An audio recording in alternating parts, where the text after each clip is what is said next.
The new Apple Watch Series 10 is here. It has the biggest display ever. It's also the thinnest Apple Watch ever, making it even more comfortable on your wrist. And it's the fastest charging Apple Watch, getting you 8 hours of charge in just 15 minutes. Introducing the all-new Apple Watch Series 10, now available for the first time in glossy jet black aluminum. Compared to previous generation, iPhone XS or later required. Charge time and actual results will vary. Mothers know all about life's tricky transitions. Thankfully, Ollie helps you prioritize wellness through every age, life stage, or magnificent mood change. Need a multitasking multivitamin that keeps up with you? How about an essential prenatal for you and baby? Ollie's got you through it all. Life's tricky. Your wellness routine shouldn't be. Get what you need at ollie.com.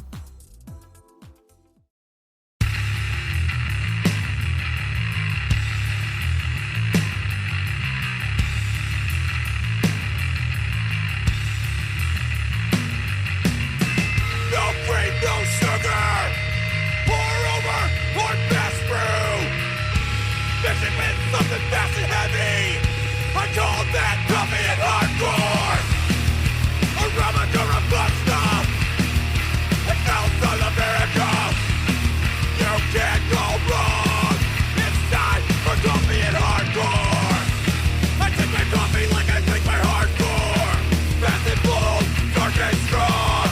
No cream or sugar will touch this cup. Can't think of a better duo. Coffee and hardcore. Coffee and hardcore. Hey, what's up? This is Ekaraj from Back to Godhead, and you're listening to the Coffee and Hardcore podcast.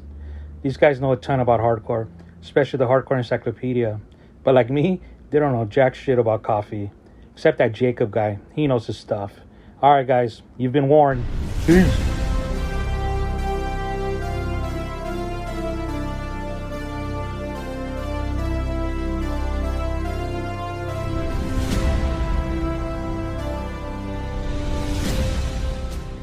Ladies and gentlemen, once again, it is the Coffee and Hardcore podcast. Well, it fits of the jury. We got Judge on. Well, that's true. It's season 5, episode 13, and we're calling this one Mike Judge Killed Coffee and Hardcore. He did. The rumors are true. He ended it. Oh, God. Tell the listeners why he killed Coffee and Hardcore. All right, well, it's like a couple parts. One is, okay, if you know Judge and you know Mike Judge, you know there's a ton of rumors about all the crazy things that he's done. So, we thought, hey, we keep the rumor going because this is our last episode with a guest forever. Like, yeah, he killed it. Mike Judge is our last guest. That's right. Forever. We will have a very last episode coming at you. Yeah. And possibly, fingers crossed, a very special short Christmas episode to end this podcast forever.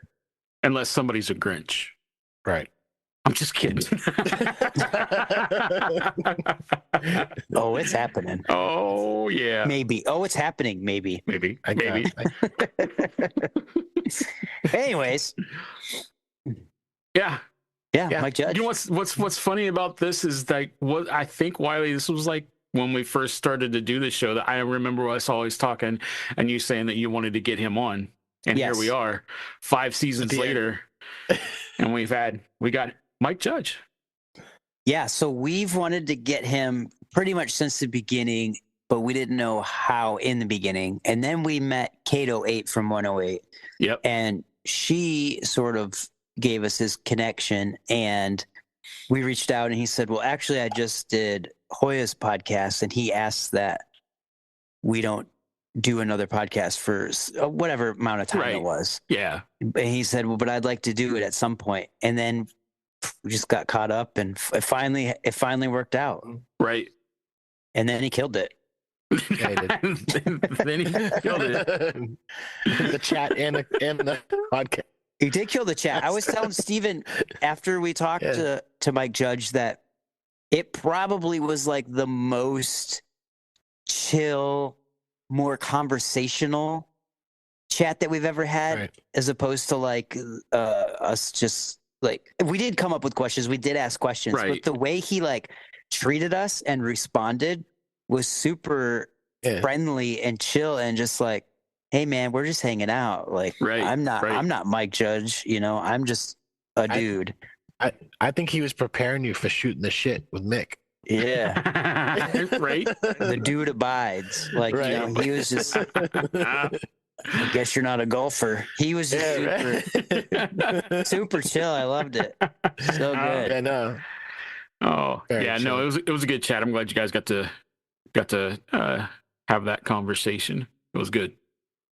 Yeah. Let's just jump right into it. No, for real. It was good. No, it was. Yeah, and I was also telling Steven, like, there was some awkward pauses that I want to keep in because it was just real. It wasn't like, I don't know. It wasn't like super rehearsed and fake. It was just it was real, man. It was so good. Yeah. It was perfect for this last one because I even say at the end, I'm going to give it away just because it's so perfect. He was the best last guest because he knew so much about coffee. And he's fucking Mike Judge. Right. So on that, let's drop the storm and get into this.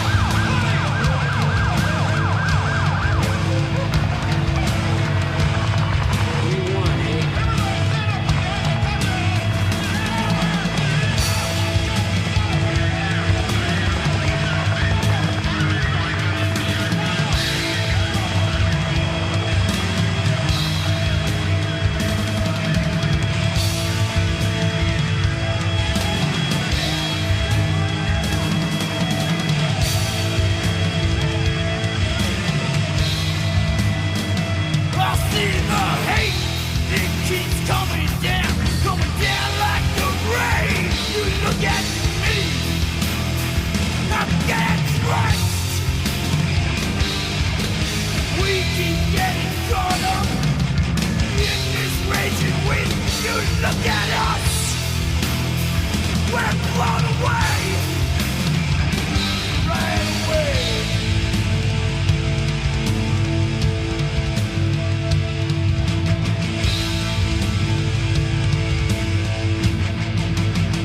I wanna see a high. Is that flag gonna fly when the storm comes breaking through and surrounds all of us? It's winds carry the drought. The rain is the tears that have been falling over the years. This storm is gonna walk away. But when the insects here, there's no more whites, no more blacks. No more barriers, no more traps, no more, no more.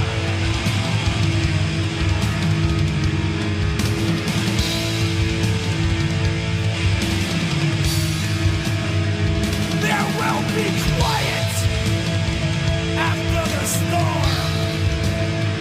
There will be quiet after the storm. There will be quiet after the storm. There will be quiet after the storm. All right, Coffee and Hardcore listeners, we have the one, the only Mike Judge from the New York hardcore band Judge. Holy cow, this is amazing. Oh my goodness. So real quick though, you're really from New Jersey though, right? Yeah. So to prepare, I did go back and watch the Noisy documentary because There Will Be Quiet, because that is like one of the best documentaries. And I had seen it like 5 or 6 years ago, but I was like, I got to go back and watch this. So it was great. I'm glad to have you here. You know, what was that? Did that come out like 10 years ago? Something like that now? Yeah. 9 years ago? Yeah, right after we got back together. I guess they wanted to do it. Was that 2013? Yeah. Okay, 2013. Okay, so now you're older and wiser, so that's good. So Sort of. you can talk a little bit about the documentary too. But Steven, I'm going to hand it over to you, buddy. Yeah, I think basically, I think we should start at the beginning. Obviously, Judge formed around like 1987, if I believe I'm correct, with you and a guitarist from Youth of Today. So how did I would love to hear how that kind of came about, like, you know, being in Youth of Today, and then how Judge became a band. Yeah, because you played I think drums. it was Yeah. well, we were on that Break Down the Walls tour. I was a drummer for Youth of Today for that tour, and it was a rough tour. It was like in the very beginning, there wasn't any money. We were broke. We were losing a lot of shows. It was just a hard time. Mm-hmm. And I think we were broke down in Florida, and we were working in a junkyard to fix our van. And we all took turns sleeping in the van at night in the junkyard, so nothing else would happen to the van. And so when it was my turn to sleep in that van, I was like, I really want to do my own thing, and I really want to say some shit to some people who are like coming down on Youth of Today. I was like, if they want to see what like a real militant fucking dude would be, and that's when I came up with Judge. Right. Wow, in that van in the junkyard? That's crazy. Kinda, yeah. That's I didn't come crazy, up with the name, man. but I was just like, man, I really want to get back at some people. It's always Florida, isn't it, Wiley? Florida. Sorry if you like Florida. We're not fans. I lived in Florida for a little while when I was a kid. My father fucking tricked me into going down there and wouldn't let me come back.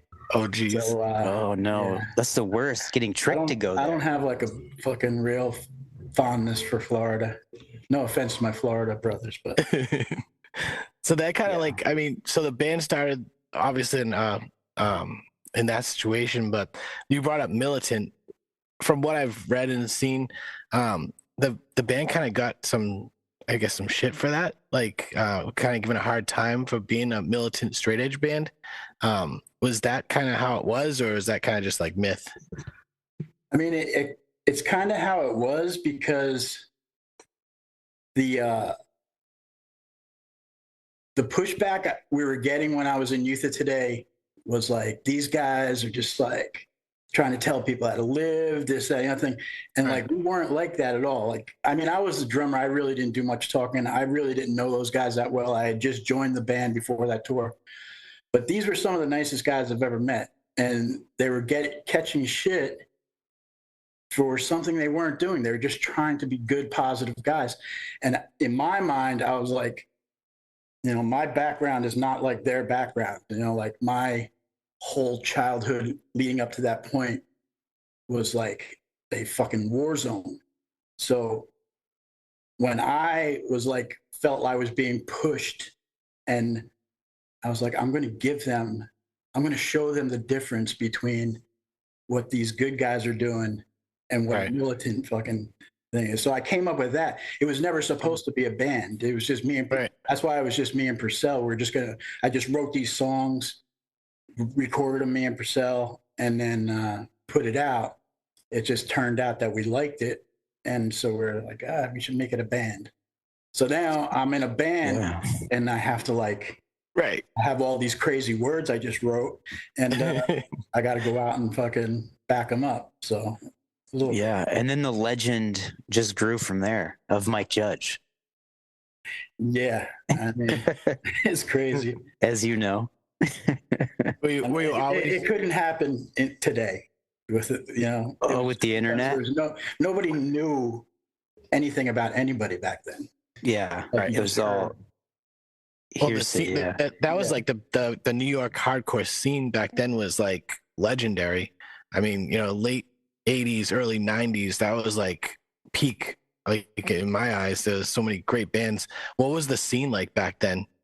I mean, when I first got into New York, was like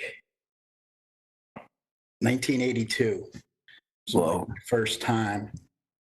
you know, and I had gone to a couple big shows with this kid I knew from Jersey. So there were a couple big shows, like Irving Plaza shows that were at nighttime, and it was like Kraut and stuff like these, and they were big shows. And then I remember like late 1982, I fucking went to my first CB's matinee, and it was Agnostic Front. And Nice. it was before Roger. With the original singer, right? Yeah. Yep. It was John Watson singing. And when I went to that show, that's when I was hooked. Like that scene, those people, those Saturday afternoon matinees were like, they became my family. Right. Is that way you got? So Steven, real quick, you say legendary, right? Mike, did you know that it was legendary as it was happening? Like, could you just tell this was something different? The shows, that New York scene. Yeah, it was. I mean, I knew it was what I needed at the time. Mm-hmm. Like, I had no supervision at home. That's why I was like 13, 14 years old, and I was just roaming around New York City. I would just hop on a bus and get to Port Authority, and and back when it was super dangerous. I never thought about it as dangerous because where I'm from in New Jersey, like the rednecks would fucking kill you too. It's like it was no like it was no different. Sure. And then, and I met some of my best friends down there. Like when I met Roger and Vinny, they pretty much became more family than my family. Yeah, those dudes are awesome. We've had them both on the podcast, and we love them. We're super cool dudes. I just listened to the Roger one. Oh, no, yeah, that's a throwback. When was that, Steven? Like a few years ago? 2 years ago? I think it was. Time flies by. It's got to be 2 years, right? Time makes no sense anymore. So being in the scene, is that how you got hooked up with Youth of Today? Yeah, I was already hanging out in New York, and then I think, according to those guys, there was a road trip with Agnostic Front, maybe the Abused, up to Connecticut, the old Anthrax, and we all road tripped up there.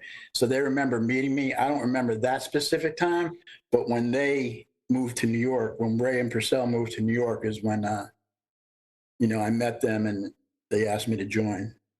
Were you a drummer before that? Yeah, I played drums. Well, I started off singing for a band called Death Before Dishonor in New York, and then shit happened with our original drummer, and our like best friend at the time was Mark Ryan. So I was like, hey man, I'll learn how to play drums and you take over singing, so we could keep the band going. And it was just us four guys. Eventually that turned into Super Touch. But nice. Yeah, that was my first band, was Death Before Dishonor. Okay. Have you always been straight edge? Oh fuck no. No, if you watch the documentary, that's one of the reasons why you went straight edge, right? It's because you were drunk at CB's and got all fucked up at one of the shows. Yeah. Yeah. I mean, I just thought that, when I was a kid, I thought that's it. The older punks who brought me into the city were like, this is what we do. And so I went in there by myself thinking, okay, this is what we do. It was like UK subs, CBGBs on Wednesday night, Yeah, because there was no straight edge yet in 82. There was. Like but there were like guys like I remember there's no scene though yet. He was Al Pike from Reagan Youth. He was straight edge. The Abused were doing like the Drug Free Youth thing. Mm-hmm. I mean, early, really? Yeah. Oh, but I wasn't like really like ready for it. I don't think I still had a lot of like one side of my family were fucking alcoholics, the other side were junkies, and I was like caught up in that for such a long time. So it took a minute. Both Wiley and I myself are straight edge now, but we came from an addiction past, so we know the struggle, because we thought it was normal to get wrecked all the time. But I'm 10 years this year sober, so that's a blessing. Good for you, brother. Thank you. Yeah. What else you got, Wiley? Didn't you have something about Blackhawks? Well, yeah, okay, sure. Let's get into that. So I've always seen you at the Blackhawks hat, right? Yeah. What's the story behind that? Because you're a Jersey, New York guy, so I thought maybe like Devils or Rangers, but no. Yeah, never the Devils. I mean, the Devils didn't even exist when I was like into hockey like that. Okay. So my first team was the Islanders because when I was young, that's the only team I could get on television. You know. Okay. Yeah, makes sense. So, you know, you make the fucking antennas in the and I could get Islander games. I could never get Ranger games. I don't know why. So it was the Islanders for me. And then when I got into high school, I started dating this girl who was from Chicago, and her older brother, for whatever reason, really loved the Islanders. But he would come to town and he would tell me all these stories about Hawks, like some of these old Hawks. And then I remember, and I loved this dude, Bob Probert. He was my favorite hockey player. He was in Detroit at the time. Yeah, man, Detroit. And then he came over to Chicago, and it just all clicked. I remember me and that dude, the older brother, we traded hockey jerseys. A road Hawk jersey for a home Islander jersey. Did you have a Bob Probert jersey? Yeah. Nice. Yeah. That's cool. He was the best, man. What's that? I said he was the best enforcer. He was so awesome. Yeah, I love Probert. I got his hockey stick right there. Bob Probert's hockey stick? Yeah. That's awesome, man. That's good. Cool. That's cool. Like, I'm a huge Detroit fan, so love Probert. You know, the Blackhawks could have him, I guess. Yeah. I'm not a Blackhawks fan. I live in Chicago, but not a Blackhawks fan. Oh, you're from Chicago. Nice. No, I'm from Michigan, but I live in Chicago. Mm-hmm. So you're a Red Wing guy living. Yeah, they're not looking so good so far. We've adapted you a little bit. He's a Bruins guy. Yeah, I like the Bruins also because my wife does, but he's more of a Bruins fan than we are. Where are you from? You from Boston? South of Boston. Yeah. Nice. Yeah. So yeah, Bruins for life. I got Wiley going a little bit into the Bruins stuff. Yeah, well, my wife did also, but both of you guys, yeah. So one thing the whole rumor thing from the documentary I thought was hilarious, like that you were in the Hells Angels, that you were out selling guns, that you were the creator of Beavis and Butthead, that you have killed people and like put their heads on your motorcycle, that you'd carry on a bat and beat the shit out of people for smoking or drinking. That's just crazy. Like, I thought today was bad with, the internet and all the rumors going around, but that's like, and you would say like every time you go to a town, it would just grow bigger and bigger and bigger. Yeah, it was like fucking word of mouth would just get there before we did. And then I would get there and be like, what? That's so crazy. But I think the rumors about the Hells Angel shit happened after Judge was done. Yeah. Because a lot of those were that was a rumor, right? that I was a Hells Angel living in like Germany or something because I killed a cop. Yeah, I had his head on my motorcycle or some shit like that. Yeah, and then I heard a funny story from I think it was the shelter, one of the shelter tours or something. A while, like in the 90s, and they were in Sweden somewhere. And I think they might have been playing with the Refused or something. Oh, nice. Great band. And Dennis started leading a chant for the crowd, and they were all chanting something in like some other fucking language. And then Purcell was like, "Hey, man, what are you guys chanting? What was that?" And they were chanting "Free Mike Judge" because they thought I was in prison for killing a cop. That's so good. It's so crazy. So this was like the 90s then, or was this 80s, late 80s?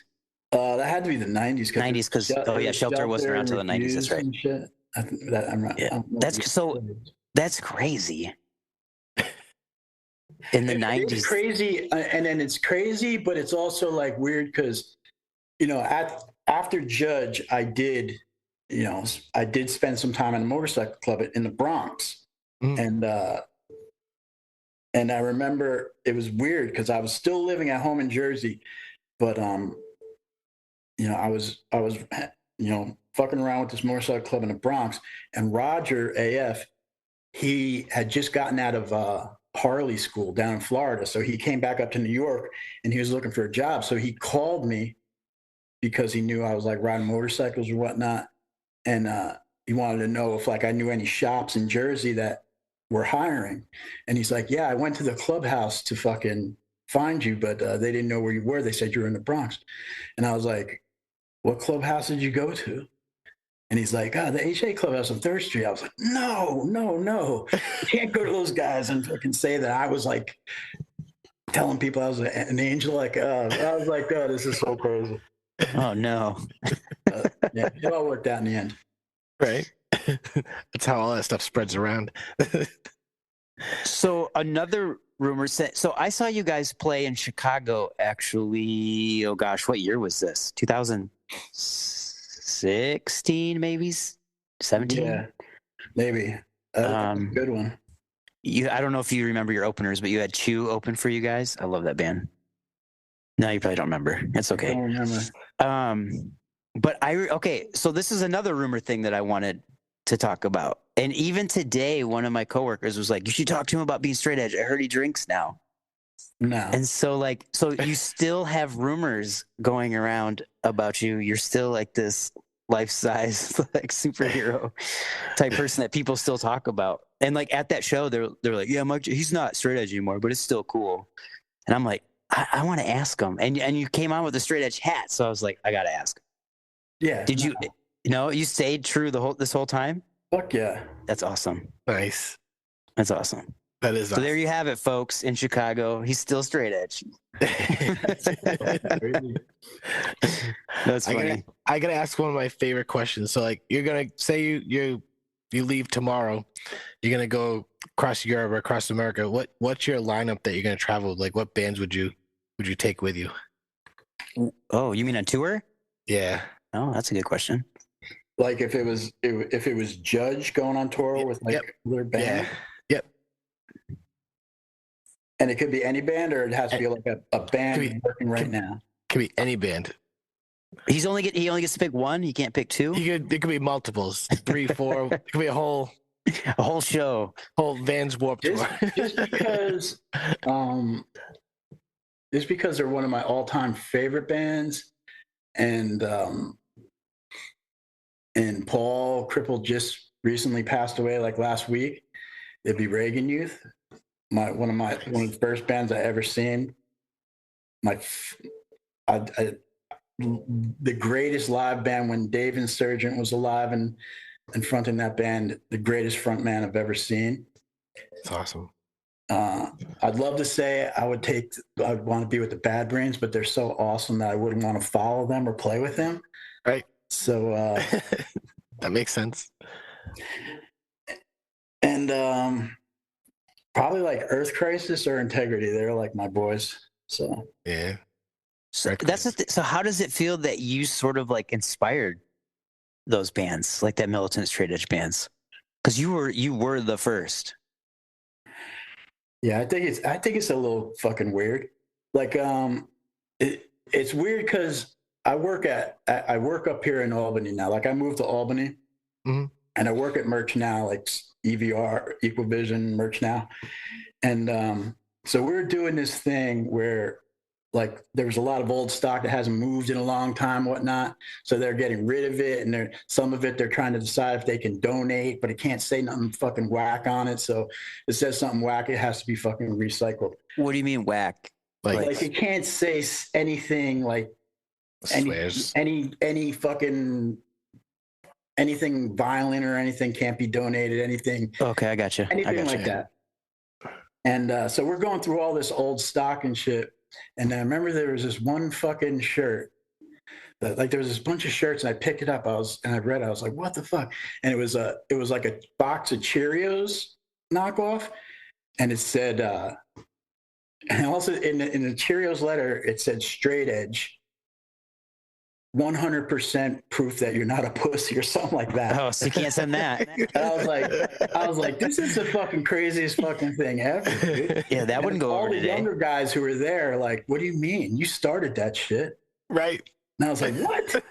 He's like, yeah, you're the ones who fucking started this. No, dude. But it's different. That's the thing. It's like the time frames were different, time periods. Like, it's just different, man. I mean, I don't know. I know, like, I flaked out in the 90s. I was doing my own thing. I wasn't paying attention. But some of these fucking like, there was one shirt that said drugs are for sluts and shit. Oh, geez. Where the fuck did this come from? Yeah, that's a little far. They're like, hey, man, the 90s were crazy. I was like, yeah. No, that's a little far. That's a little far. We'll put our foot down on that one. So that's cool. So you work with K808 then, right? Yeah.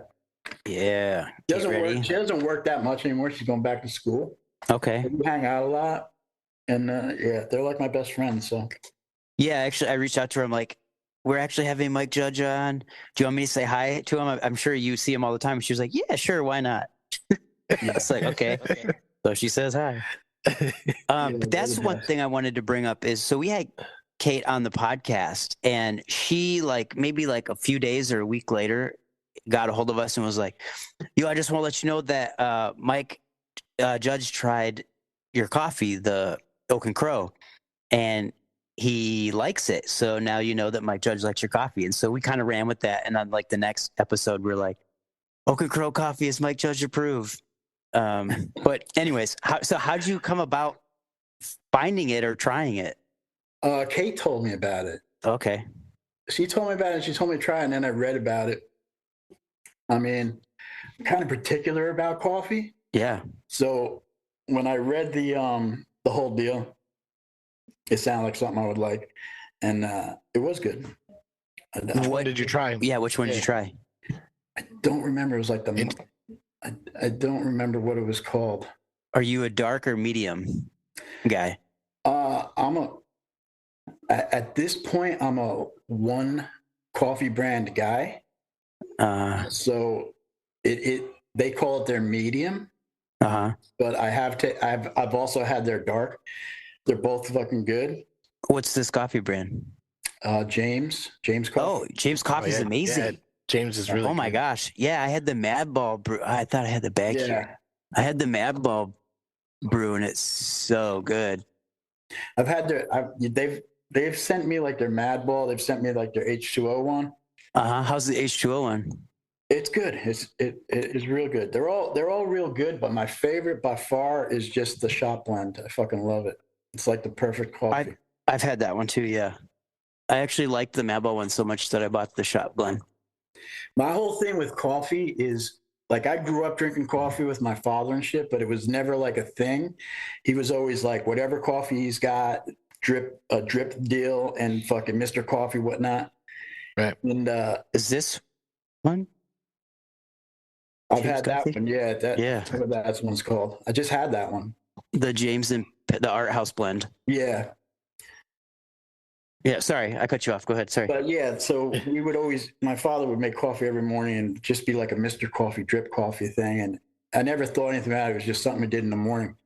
But so eventually Judge goes to Spain, and I have my first fucking cup of coffee in Spain. It's like, it changed everything. Yeah, really good. I had that one cup of coffee. I'm like, holy fuck, I'll never be able to drink coffee again at home. Right. This coffee is fucking amazing. And I remember it was like a couple of us, and like a couple of us were still like doing something else, and I have a second call. I'm like, holy shit. So they want to split, and I'm like, I don't want to split. I want to drink some more fucking coffee. And then like Purcell would come up and go, hey, dude, why don't you sit here so I can have another cup of coffee? And I'm just sitting there drinking this coffee because it's so fucking good. And then sure enough, when I get back home, I cannot duplicate that coffee. Right. And I'm going fucking nuts, and it's bumming me out. And then I think it was Hoya from Madball. He turned me on. He was like, he's the one who turned me on to James Coffee, because they were in Hazen Street together. Him and Dave were in Hazen Street together. Yeah. So Dave sent me some coffee, and Hoya also said, you got to make your coffee with a fucking AeroPress. That's the key. Yeah. And that was it. As soon as I started using the AeroPress, I've never strayed away from it. So you only drink James coffee. So if we sent you a bag of Oak and Crow, you wouldn't drink it? Oh, I will drink it. Yeah. Okay. Okay. Oh yeah. I'm just saying, All but James coffee is my like the one. Yeah, your go-to. That I know it's like, I know that it's just it's like never bitter. It's never this. It's never that. So Yeah. We like when we started the podcast, we had a few places want to sponsor us, and they sent us coffee. And yeah, you don't want bad coffee. No, bad coffee's the worst. I actually had Kate over. Kate was over, and I was trying to show her a good cup of coffee. And then she was like, you're just too crazy. There's just like too many steps. Because I'm like, oh, like how to make it, you mean? Yeah, because I'm just like, you gotta fucking, the water can't be over 205 degrees in fucking Albany. Like we're doing fucking altitudes and shit and fucking brewing for a minute 45 seconds and shit. Her mind was exploding. Yeah, she didn't. But once I made her the coffee, she's like, oh, that's good, but it's just way too much work. Yeah, he wants to press start. Yeah. I understand. I have a toddler, so I get it. I don't got a lot of time. That's awesome. Let me see. So this is always crazy to me. Yeah. And I'm sure you know all about it. What's that? I know you're gonna ask him. The Chung King Can Suck It vinyl, like that on Discogs and eBay, it's going for like $6 to $7K. Yeah. Like that's nuts. What are your thoughts? Like you made this record and it's one of the most sought after hardcore records. Yeah. It's almost like it's like a thorn in my side kind of. I've always hated the record. Oh yeah, why? I hated the way we were treated in the studio itself. Yeah. So it brings back bad memories. The whole experience was bad. Like we shouldn't have been in that studio. They didn't respect us. We could only afford to work like overnights, fucking 12 in the morning on shit. So, and it's not like we had money where I could take breaks. So once I started doing vocals, I had to do the vocals straight through, no matter how bad my voice got and shit. And the engineer they gave us was like an intern, and he was like all fucked up. He was like fucking doing cocaine off the fucking what? He'd be ducking underneath the fucking window and fucking doing lines and shit. It was just miserable, and it fucking sounded like shit. And I remember because Youth of Today had gone to Europe, and Al Brown was still living at the Schism House. And he called me and said, "Hey man, I got the mixed copy of the Chung King record. I don't even know what we were going to call it. I don't think we were going to call it Bring It Down. It wasn't written yet. But anyway, he had the finished copy, so I fucking hustle all the way to fucking Brooklyn because I want to hear this thing.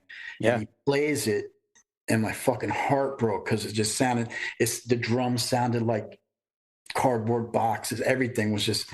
And I couldn't call Purcell because there were no fucking cell phones. I had to wait for him to actually get to a phone to call me. And when he finally did call me, I was like almost in tears going, this fucking thing sucks. And thankfully, Jordan came up with a way for us to re-record at a different spot. Oh, so the record that we hear, is it the one that you recorded at that space? When you hear Chung King, you're hearing that Chung King record. Yeah, but you guys wanted to scratch that, right?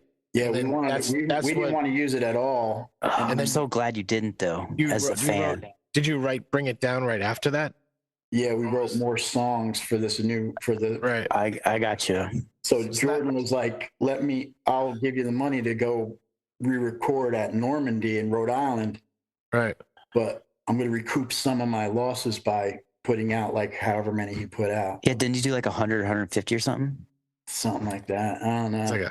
It was close to every copy I ever had, I just gave away to whoever. Right. I think I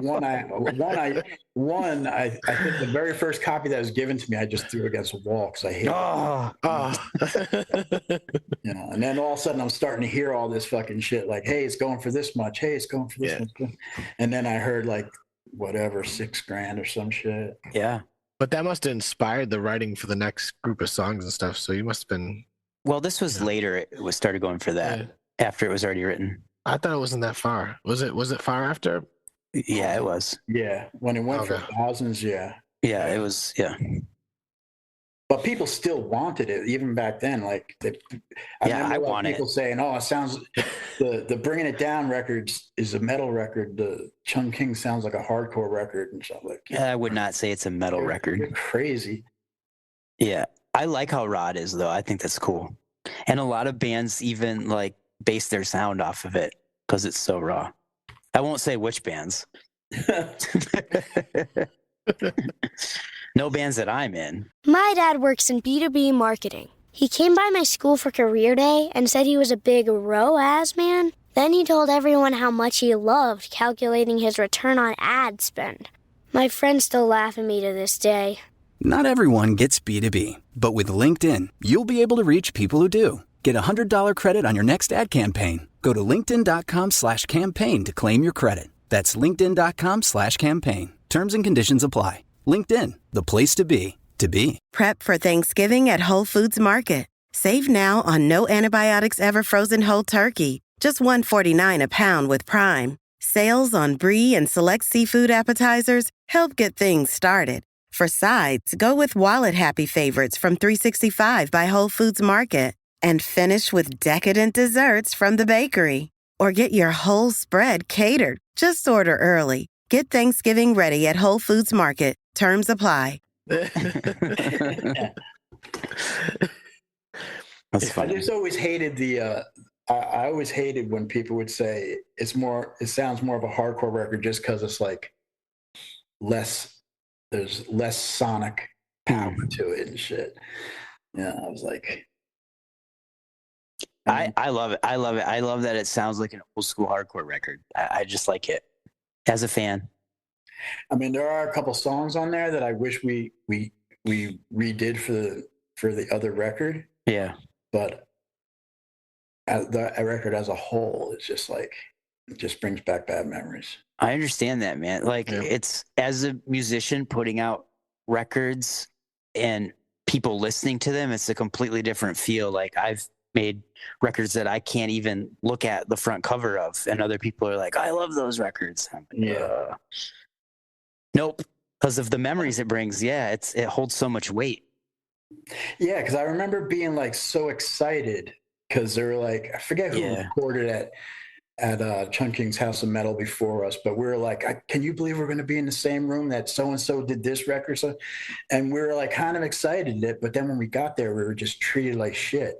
We were treated like, who are these these dudes don't belong here. And that's the way we're treated, and that's how it came out. So it's like, so that's sort of the story behind the name. I didn't know that. Yeah, the studio was called Chung King's House of Metal. Oh, and so that's why you name. That's hilarious. Chung King can suck it. I never knew. Yeah, that's why you called it that. That's so awesome. It's like totally sticking it to him. Is there any chance of new stuff coming out anytime? I mean, we've tried. It's just hard to get it together. So because first off, we live in all different spots. So we asked Purcell this question, remember? Yeah. I mean, he wants to. Yeah, he does want to. And he sends me like stuff, like files, and like I'm just like, it's hard for me to. This sounds too metal. Like, he said that too. Oh man, this is like, I can't do this. Yeah, he said you said that. This one sounds too metal. It was. I was like, this is a Metallica ripoff. I'm pretty sure. But it's also hard to like. I'm not used to like having to like write music by getting a file sent to me and fucking. Yeah, it's pretty. We've always done it like just jammed out stuff in studios and kind of in a room. Yeah. Yeah. So it's hard. It is hard. Like after COVID, I've sort of had to adjust my way of doing things too. It's really weird. It's so impersonal. Yeah. Like doing it that way. And I think maybe it's just me knowing, but I think you can kind of feel it in the music too. Like when you write as a group together, it sounds, I don't know, it sounds more genuine. And I feel like, I don't know, maybe I'm full of shit. Yeah, for sure. For sure, that's the truth. Because I remember, like, I still remember the night in the studio when we wrote "The Storm." There was no way that song was gonna get written by us sending files to each other. Sure. That shit was just one guy fucking around with a bass line, and then that song happened. Forget This Time was like us fucking around a studio, and that song happened. Like some songs I've written on an acoustic guitar and then brought it to Purcell and we jammed it out. But other songs were written all of us together in a room and just like, I don't know. When we really on acoustic guitar, shit happens. It's interesting. That's crazy because The Storm, it like defines Judge. That's it's one of my favorite things I've ever done is like that song. So good. Yeah, I got the repress of that Rev just did, I think last year or even maybe beginning of this year. The Storm 7-inch. Yeah. So good. I was like, I have to buy this. This is amazing. Excited. Steven, throw him another question. So what where in Rhode Island you said it was Normandy Sound? Yeah. Who hooked you up there? Was that another I think it was another place that we wanted to go because I think Leeway had just done that's what it was. Like a couple bands had just done their records there. Maybe even like a Cro-Mags did Best Wishes. Yeah. I'm not sure. What record did Leeway did? Record there, and we wanted to like the first record. Yeah, and that sound was fucking awesome. We wanted. Yeah. And that engineer Tom Soares was like, the way he works with everybody was like, it was just fucking top notch, and he treated you like you were somebody. I remember going there, which is weird because at the time, the bass player who was from my first band, Death Before Dishonor, was still playing in Judge, but he was also living at a Taiwanese temple down in the city, and it was getting harder and harder to get him out. Like he was learning to become like a monk and shit. Mm-hmm. So it was getting harder and harder to get him out to rehearse. And all of a sudden we have all this studio time booked in Rhode Island, and I go to pick him up and I can't get him out. He won't come out. And so we're like, fuck, we don't got a bass player. So Purcell is like, I'll play the bass. So we go down to Rhode Island and we start, and that dude, Tom Soares, he's starting, and then he just stops. He calls off the session, and he's just like, you're playing the bass like it's a guitar. Come back when you have a bass player. And he just shut us down. And that's how we got, and then we got our friend Matt, Sammy's friend Matt, to join the band to play bass. And we finished bringing it down with him. That's cool. So do you think it's a good thing he did that? Yeah. Yeah, because Matt makes us great. Good. That's good. That's great. That's crazy. Right? That means he really cares about the music then. Yeah, like he just doesn't want to get paid. He was really fucking good. Like I've worked with a couple of good guys. Like Don Fury was always like really great to work with, but Tom was like treated you like he treated you like he was a professional. It was a really good experience. Yeah, like he wanted you there. Yeah, that's cool. What about 2025? You guys gonna be playing any shows? Well, we're getting ready to go. We're doing some shows next month in Jersey and New York, and then we're going to go to do that Sound of Revolution or Revolution Calling Fest that goes on in Eindhoven, and then hopefully working on something with Earth Crisis and Integrity for January. So. Cool. The hard hitters. Northeast. It's going to be like, well, we're hoping. He's asking, is it going to Boston? Yeah, we're going to do the East Coast and then and then go out and do the West Coast. Hopefully. That'd be cool. Yeah. That'd be a sick lineup. Yeah, that is the lineup. Right. That's crazy. That's the kings of straight edge hardcore there. Right. Why don't you hit him with the question, Wiley? Ooh, you want me to ask it? Yeah, it's you. Okay, so we ask everybody this question. I love this question, and I guess you're not allowed to say you don't have one or blah, blah, blah, but guilty pleasure. What's your guilty pleasure? Like what's let's say a movie, a book, music, something that you would watch, listen to, or read that someone would be like, holy shit, Mike Judge listens, reads, or watches this? I think my go-to record when I'm just like, oh yeah. I mean, people like, I don't see it as being fucking, out of place for me. Mm-hmm. But everybody who finds out that I listen to it are just like, what the fuck? Why would you listen? Exactly. Like one of my all-time, and not including like the older records that I learned to love, like all the Neil Young stuff. But I fucking love that fucking that Counting Crows record. Oh, interesting. What's it? August and Everything in Between? Or I don't know. I'm not. The lyrics. I know what you're talking about. The lyrics on that record are just fucking phenomenal. Like I listen to that record so much, and I still like when I hear it, and I hear certain lines, I'm like, oh, if I could have just wrote that line. Yeah. Like it's that's awesome. From beginning to end, a fucking perfect record. You're a Bowie guy too, right? I do like Bowie. I don't think that's not as weird as Counting Crows to me. See, I don't see. I know you don't see Counting Crows as being weird. It's like I don't know. I think it's great. I love this question, and I love hearing these answers. Yeah. I think everyone should have something that feels like it's out of character for them, because it makes you, it gives you layers. Right. Oh yeah, like I am like a fucking musical schizophrenic. Like I'm fucking all over the place.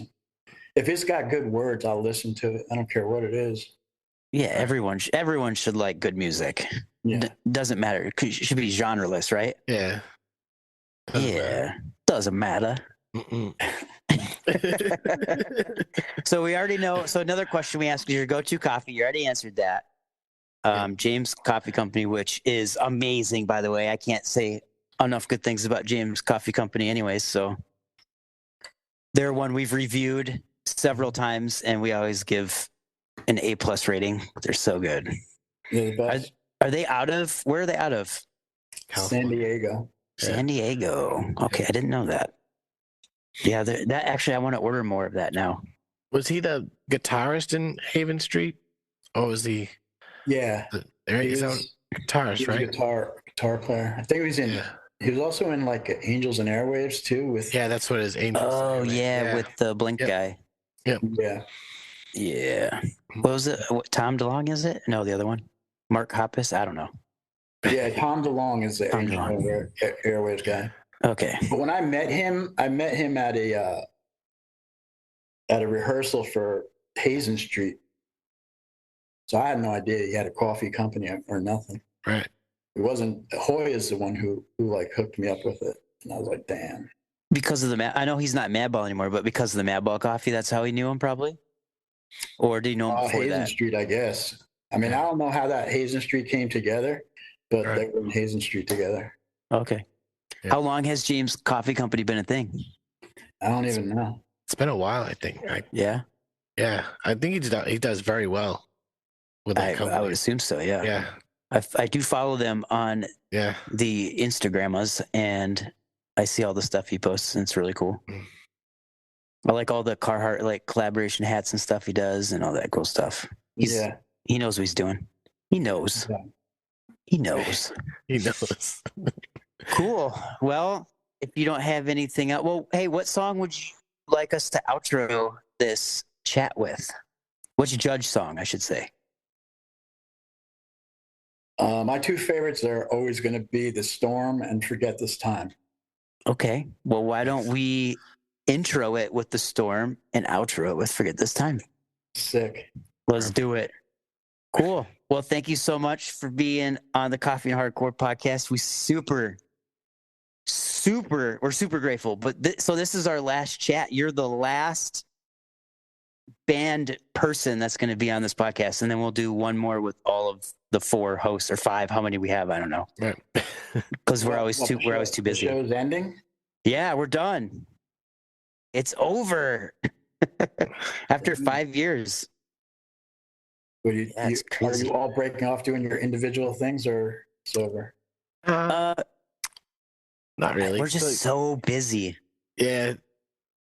Everybody's got something else going on in life, so they're gonna be pulled. And I think Wiley and Mick, who's another host, is gonna Mick and I started it on their own. And then obviously we'll probably there'll be guest appearances by some of us, but it's just been tough lately to get everyone on the same schedule.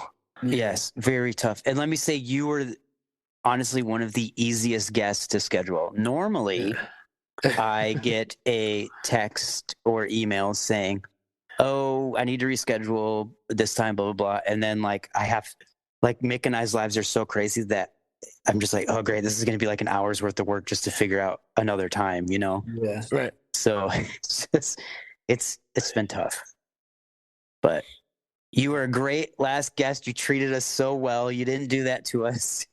I'm stoked to have been a part, dude. Yeah, man. Appreciate it. So any final words, or let's say any bands, coffee companies, anything you'd like to push or promote before you leave? If I was going to push coffee, I would say James Coffee, the shop blend with an AeroPress. Use 2 paper filters in your AeroPress. Oh, 2, eh? And it cuts down to bitterness. And okay, I didn't know that. Look at that. Do your water at 205 degrees, 23.5 grams of coffee for 1 minute and 45 seconds. And it'll be the fucking perfect cup of coffee. Wow. Look at you. Are the perfect coffee hardcore last guest. you know coffee, you know hardcore. Couldn't have picked a better one. Right. All right. Well, Mike Judge, thank you so much. I don't think you know how much this means to us. We're both super fans. And I'm going to message you after and get your address so we can send you some coffee if that's cool. That'd be awesome. Cool. Awesome. All right. Well, we'll talk to you later. And hopefully we'll see you at a show with the super group or super show. Yeah. Super lineup. Thank you. Wow. Be good. All right, man. Take care. Take care, man. Take it easy. All right, bye.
This episode is brought to you by Amazon. The holidays are here, and you know what that means? It's time to get your friends and family the gifts they deserve. Take the stress out of shopping with Amazon's great deals and low prices on a huge range of items from toys to tech and much more. Whoever you're gifting for, Amazon has great prices on everything you need this holiday season. Shop Black Friday week starting November 21st. This episode is brought to you by Skinny Pop Popcorn. Perfectly popped, endlessly delicious.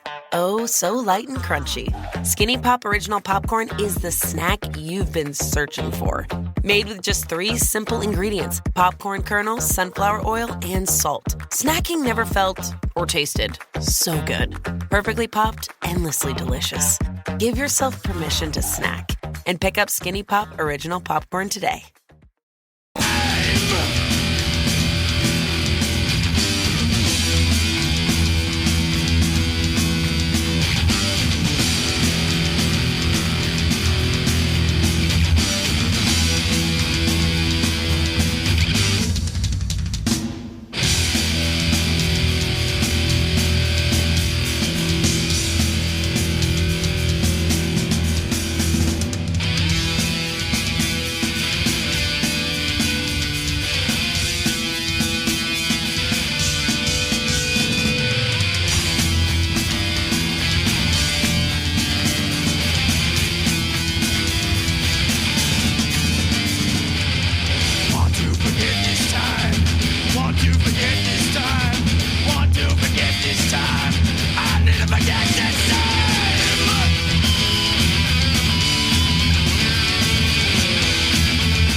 Great conversation. Good times. How you know you weren't there? Yeah, right. I listened. I listened. I'm just kidding. Yeah, I was thinking about this too. Like when you guys were closing out, we've had over 5 seasons. We've had Roger and Vinny from Agnostic Front. We've had Kate 108 on. We had Porcelli on, and we had Jack from Slapshot. We had Uncle Polly from Sheer Terror. Oh yeah, I forgot about that one. And now we've had Mike Judge from Judge. That's like we covered all the bases when it comes to foundational level hardcore. That's crazy. And then you go on the flip side. We even had why can I not remember his name, from Terror? Oh, Scott Vogel. Yeah, we had him on. So you got somebody that's even like Scott the next Vogel generation out of that. So should be up there with them though too. Yeah, well, that's what I'm saying. He was like the next generation or the next, Yeah. Come out of it, kind of late 90s. Yeah. Yeah. So that's pretty cool. And then we had all the newer folks, the stuff that's been out now and everything. So yeah, what a nice 5 seasons there we got. Got to talk to a lot of cool people. Yeah. That's crazy. You're just making me try to think of everyone we've had now in my brain. We'll save that one for the next one. Yeah. When we're more prepared. Oh, geez. But let's, Mick and I, we both got this lovely record in the mail. Take. Yeah, I wasn't expecting it. It was so cool. The album is titled Time Bomb. And we both checked it out. We both listened to it. It's freaking fast-paced, heavy, so good. It's great hardcore. We really liked their last record, so they surprised us and sent this one to us. Yeah. The packaging, let's talk about the packaging, is amazing. This artwork, it's cool. A wolf in sheep's clothing, but the artwork style is so dark and dingy and just gnarly in the best way possible. It's pretty cool. Yeah, it's real scary, but then you look up and you see their logo, the Take Time Bomb. It almost looks like a zombie movie. Yeah. So it's like it's yeah. You're right. It does. It's really cool. I mean, they went all out. Like they put a book in here. Yeah, the book is weird. Like really? And the record is really nice. Mine's like blood maroon. Yeah, mine's a little bit more orangish. Let's see here. Yeah, this artwork is just, this booklet is so cool. I'm for the listeners, I'm opening it up and showing it to Steven. He's showing it. It looks great. Yeah. Yeah, while you're doing that, I'm actually getting mine out too, because I need to look in person. Yeah. You know, they did the book thing on the last record too when they did. Yes, they did. Las Vegas. Just super cool. Music, I mean, so they sent me these tracks. This is a cool band photo on also. Yeah, it's really cool. But they sent this to us. They were like kind of shopping around, different places to review it and whatever. And I'm like, we're always game to review, your records. Like, so they sent me the digital to listen to originally. And it's just so good. Their music's so good. And this one is a step above. And we actually kind of like found out about them on accident, right? Like we thought they were the Take from New York City. Right. Yeah. Originally, when they hit us up, we were like, "Oh yeah, we love you guys. We love your like Oi sound," because they're like a super group, and they're like, "I think you're talking about the wrong Take." Right. Yeah. And I was like, "What?" So I checked them out anyways, and I was so glad I checked them out because it blew me away. And I think this record like definitely tops their last record. Well, yeah, but you remember like one of the first songs that we played by them on the show was the Creed cover. Yeah, so good. It was so good though. It was. I remember playing it at work, and like with every I work at a music store, so there's music snobs, Creed, whatever, and I played it for them, and they're like, they need to do every single one of the Creed songs. Like they just need to do all of them because they're playing it better. There's the guy's vocals better. It's so freaking good. I think they did another cover. They did. That's what I was just about to talk about. Right? They did Head Like a Hole, which is funny because We're Self did it too on their. Oh yeah, that's right. On their covers tape, and I sent him their version. And he was like, "Dude, their version's so good." And I was like, your version is actually really good too. Right? Like, yeah, they did it. They did a really good job. But Mick, let's play Heaven or Hell because that's the one they've released, and I don't want to release any ones that aren't public yet. Right. Totally. Here we go.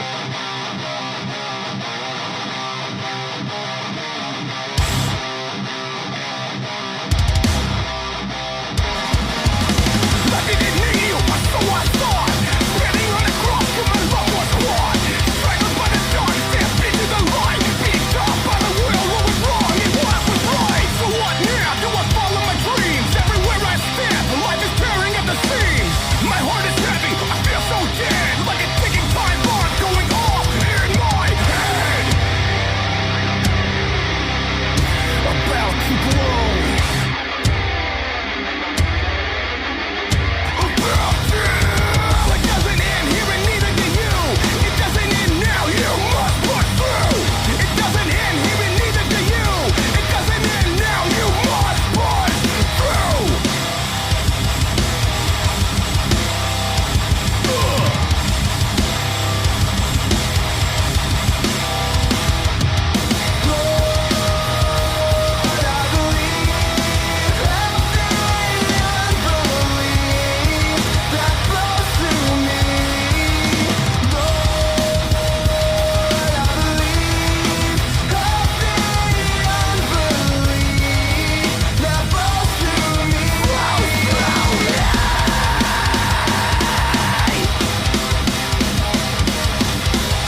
blistering, like heating up a pot of water and pouring it on your face.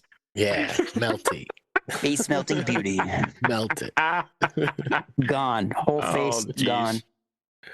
Gosh. So I guess this podcast is ending, but I guess we can also talk about 2 Minute Minor is ending. Yeah. I think by the time this comes out, everything will be done and ended. Nice. Steven, your name's in here. But yeah, our last show, when this comes out again, will have already happened.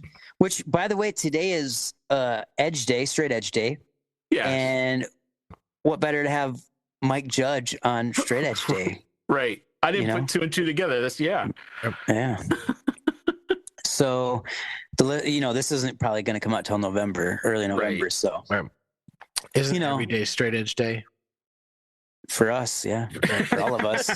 And Mike Judge. As you know, we asked Mike Judge if he was still straight edge because there were rumors, real rumors floating around that he wasn't anymore. Still to this day, rumors about Mike Judge. And we started our own. Yeah. Yeah. He killed our podcast. He killed our podcast. But he did. Jeez. Didn't he? Anyways, yeah, guys, we're rambling now. We could probably get out of here, but as Mick usually says, like and share and go rate us, but I don't care anymore. Right. Right. You don't. It's like, yeah. Give us a bad review. Yeah. Don't share. Who cares? But you can still send us coffee.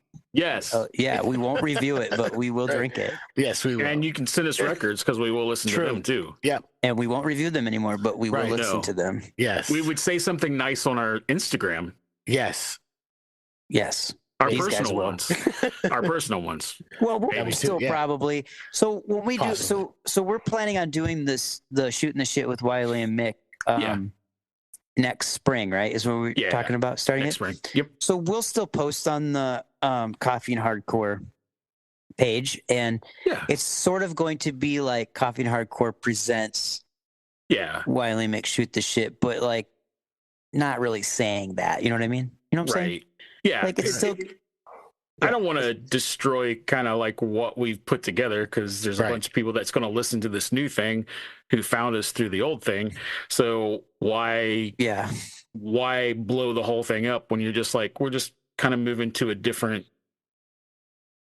I don't know what you would call it. Yeah. Rebranding. Well, we just don't have the time or energy to get these bigger guests and to like prepare correctly. It's just we found ourselves stressing out about it. Yeah. Well, even like reviewing music sometimes. It's and like, coffee, and coffee, like trying to find stuff, and then you feel bad because you do find all this newer stuff to listen to, but you don't really have the time to take to actually enjoy it and write something out about it, and it sucks. But it's just kind of where we all at right now. So it is a bummer. So basically, like shooting the shit with Wiley and Mick it'll sort of be like Curb Your Enthusiasm in the way that like we'll have a super rough outline. Like, hey Mick, think about ducks. No, not ducks. Like, think about the world and where it's at these days, and just ponder on that. Don't even write anything down. Just ponder on it, and then that week we'll talk about it. So it's really going to be just like sort of like I said, like our old intro and outros that we used to have when the podcast was like 3 hours long. Right. Back when it started, but without. I'm going to do more dad jokes too. Yeah, whatever, man. I'm for it. I'm for it.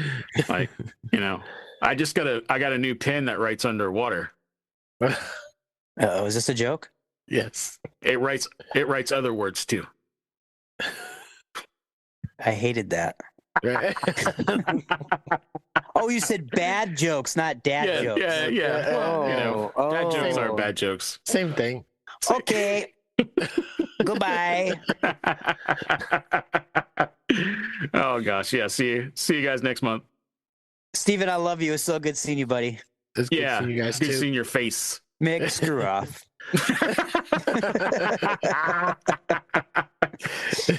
I'm just kidding.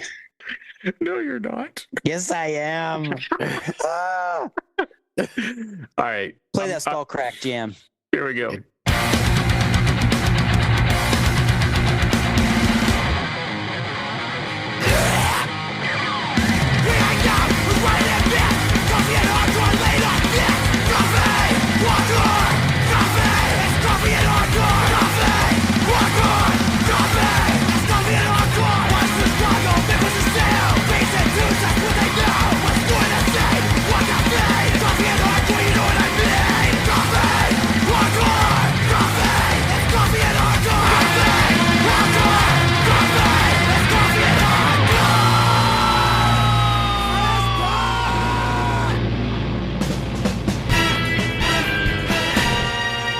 Damn right.